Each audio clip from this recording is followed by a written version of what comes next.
રામ રામ ડાયરાને ને જય દ્વારકાધીશ મિત્રો, તમારું સ્વાગત છે આપણા આજના વિડીયોમાં। આપણે તમને કાલે કીધું હતું કે આપણે સ્ટોરી વ્યૂ વધારતા તમને શીખવાડશું, તો આજની મસ્તની ટ્રીક લઈને આવ્યા છીએ આપણે તમારા માટે। તો આપણી ચેનલને સબસ્ક્રાઇબ ન કરી હોય તો ફટાફટ સબસ્ક્રાઇબ કરી દેજો ને આ વિડીયો તમારા મિત્રને ફટાફટ શેર કરી દેજો। તો હાલો આપણે તમને ટ્રીક શીખવાડીએ।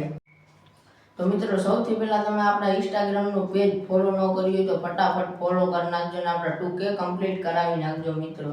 પછી આવી જવાનું હોય તમારે સ્ટોરી વાળા સેક્શનમાં।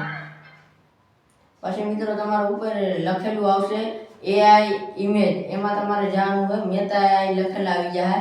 પછી તમારે ગમે એક પણ ફોટો સિલેક્ટ કરી લેવાનો છે। પછી પાછો તમને એક ફોટો સિલેક્ટ કરવાનું કહે, તમારે થોડી રાહ જોવાની છે કારણ કે નેટ સ્લો હાલશે આમાં। પાછો ફોટો સિલેક્ટ કરી લેવાનો છે, પછી થોડી પાછી રાહ જોવાની છે તમારે। પછી આ તમને મેતા આઈનું ઓપ્શન આવે, સાઈડમાં તમારે ખૂણામાં રાખી દેવાનું। પછી આ ફોટો મૂકવો હોય તો હાલે, પછી તમે તમારો બીજો ગમે એ ફોટો આપણે સ્ટીકર ઉપર સિલેક્ટ કરી ફોટોમાં જઈ અને તમે બીજો ગમે એ તમારો આપણે જેમ કે આપણે આ ફોટો લઈ લઈએ એવી રીતે તમે ગમે એ ફોટો સિલેક્ટ કરી શકો છો અને આનાથી તમને ઘણો ફેરફાર થશે સ્ટોરી વ્યૂમાં। પછી તમારે સોંગ રાખવું હોય તો તમે સોંગ પણ રાખી શકો છો। અને આ મિત્રો આ ટ્રીક નથી કોઈ, આ ખાલી ઇન્સ્ટાગ્રામ વાળાએ જ આપ્યું છે।